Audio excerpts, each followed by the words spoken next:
O avanço da direita mais conservadora na Europa Ocidental reforça uma mudança no eixo político que acontece desde 2016. Líderes ameaçados tomaram medidas urgentes, a exemplo do presidente da França, que antecipou eleições legislativas na tentativa de conter o crescimento dos rivais. As eleições para o Parlamento Europeu confirmaram o avanço da extrema-direita em uma tempestade política que, embora não tenha alterado os equilíbrios de poder do bloco como um todo, provocou mudanças no perfil dos congressos da Áustria, Alemanha e França. Dessa lista, quem mais mostrou receio de perder relevância foi o presidente Emmanuel Macron. Ele usou uma cláusula prevista na Constituição francesa para antecipar eleições legislativas. A intenção principal é frear os conservadores mais radicais, temendo uma derrota do partido dele em 2027, quando termina o mandato. Na composição do Parlamento Europeu, o partido de extrema-direita Reunião Nacional obteve o dobro dos votos da legenda Aliança Liberal, apoiada por Macron. Nunca antes as eleições para o Congresso que administra o bloco tiveram um impacto tão devastador na política doméstica de um país. Estamos entre aqueles que nunca se opuseram à ciência ou à ecologia ou à economia e queremos continuar no caminho da preservação ao estilo francês, que cria riqueza, reduz as emissões de gases do efeito estufa, que apoia os mais vulneráveis. Estamos legitimamente preocupados com a transição energética. E é por isso que o próximo programa governamental terá de tomar decisões fortes, como os 8 novos reatores nucleares essenciais para esta transição. Macron foi a público, depois da derrota na eleição parlamentar europeia, destacar políticas as quais ele diz que serão abandonadas pelos conservadores radicais, caso eles conquistem maioria também na Assembleia Nacional Francesa. David Magalhães, professor da PUC e integrante do Observatório da Extrema-Direita, explica que a ascensão de uma ideologia conservadora mais dura é reflexo de uma série de fatores, entre eles a frustração dos eleitores com resultados apresentados pela esquerda ou partidos de centro. O que aconteceu na Europa é resultado mais amplo de uma ascensão global da ultradireita e que pode ser explicada basicamente por 3 importantes fatores. São as raízes, vamos chamar assim, mais políticas, tem explicações também econômicas e tem explicações socioculturais. Elas são muito complexas, mas a gente pode reduzi-las a basicamente a crise da democracia liberal. E essa crise, ela está aí há basicamente 2 décadas. Então, não adianta a gente ficar culpando apenas a demanda, tem que pensar na questão da oferta, ou seja, as elites políticas têm produzido uma desconfiança generalizada num grande público e em grandes maiorias, e essas elites foram incapazes de reformar a democracia. Então, há um déficit democrático e esse espaço tem aberto, digamos que uma demanda importante para líderes demagogos, né, se colocarem na posição de ser o representante da soberania popular. É o que a gente chama aí desse fenômeno populista. Então, a crise da democracia é um dos fatores e ela está colocada de maneira muito clara no caso europeu. Há, no campo econômico, explicações de longo e de curto prazo.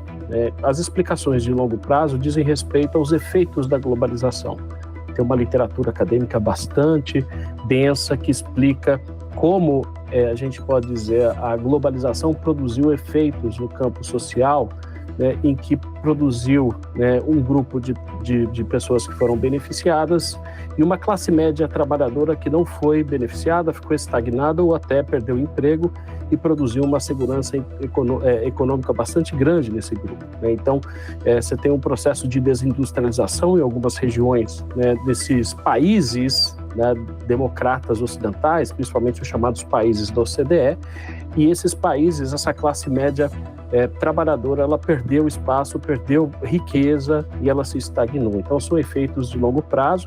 E essa classe média trabalhadora, em geral branca, também tem sido um alvo bastante, digamos, privilegiado da ação da direita radical populista. E também tem, a gente pode dizer, os efeitos de curto prazo econômicos, que estão mais relacionados aos aspectos conjunturais provenientes da crise econômica e financeira de 2008. Né? A crise produziu, né, digamos que consequências drásticas do ponto de vista do desemprego, né, da distribuição de renda e, geralmente, em momentos de crise, lideranças messiânicas e demagógicas conseguem capturar esse espírito também de insegurança.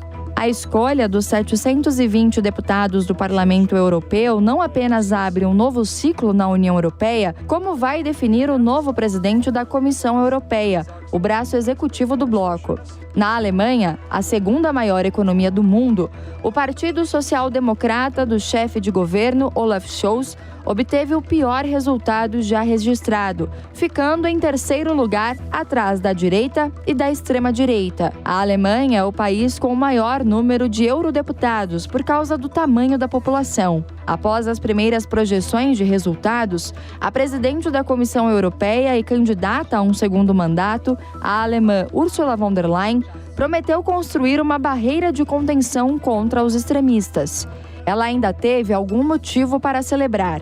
O grupo político ao qual pertence, considerado de centro-direita, se manteve como a coalizão que segue mandando no Parlamento Europeu.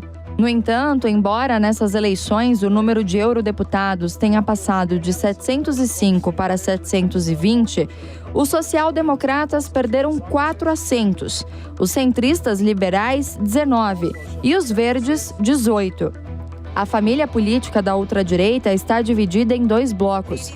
De um lado estão os conservadores e reformistas, e do outro, o Identidade e Democracia, separados por sua postura sobre a própria União Europeia. O professor da PUC, David Magalhães, ressalta justamente essa falta de unidade dentro do espectro político aglutinado como extrema-direita. Assim como os países que compõem a União Europeia são muito diferentes entre si, seus conservadores seguem o mesmo distanciamento. A primeira coisa a colocar aqui é que não existe um bloco homogêneo chamado direita radical europeia. Tem diversas cores, é um bloco bastante desunido e fragmentado, inclusive essa é uma das coisas que a centro-esquerda, a centro-direita comemora, o fato da direita radical viver se debatendo sobre questões múltiplas, né? Por exemplo, a questão da religião. Você pega a Rassemblement National, a direita radical francesa, é laica e secular, não tem muito discurso religioso, inclusive metade da Rassemblement National votou a favor do aborto nas eleições, na votação que aconteceu na Assembleia Nacional Francesa muito recentemente. Ao passo que na Hungria a questão religiosa é fundamental para a identidade nacional dos húngaros e do regime do Viktor Orbán. Então, a primeira coisa, eu acho que a gente tem que colocar na cabeça e que inviabiliza a criação de um bloco único, né, de oposição no Parlamento Europeu, é a inexistência de um bloco, de uma direita homogênea. Eles mesmos estão divididos em 2 importantes grupos, né, Identidade e Democracia, e os reformistas e conservadores dentro do Parlamento Europeu, eles vivem se bicando. E você tem um grupo que não quer não ser nenhum nem outro, né? Você tem um conjunto de partidos que não quer fazer parte nem de Identidade e Democracia e nem dos conservadores e reformistas. Então, há uma certa simplificação, em geral, quando a gente fala de direita radical ou de ultradireita na Europa, porque tem muitos graus de direita radical. Eu colocaria, inclusive, a Giorgia Meloni, que talvez seja o caso mais explícito dessa diferença entre palanque e fato, né? Quando chega no governo, a situação muda diametralmente. Você pega os discursos da Giorgia Meloni a respeito da União Europeia, era de um euroceticismo visceral. De repente ela chega no governo, se dá conta de que a Itália depende de 200 bilhões vindos da União Europeia num pacote para ajudar a resolver os problemas pós-pandemia, e a posição dela é uma posição bastante, digamos, em linha com uma visão europeísta, muito próxima à presidente da Comissão Europeia, Ursula von der Leyen, né, da centro-direita, portanto, e ela tem, né, ela modelado bastante esse discurso. Então... Na América Latina, o presidente ultraliberal da Argentina ignorou o fato de que muitos de seus pares ideológicos europeus, assim como ele, atenuaram o discurso quando passaram a encarar a realidade da administração pública. Javier Milei se reservou ao direito de celebrar os resultados da eleição parlamentar europeia, apenas dizendo que houve um tremendo avanço das novas direitas.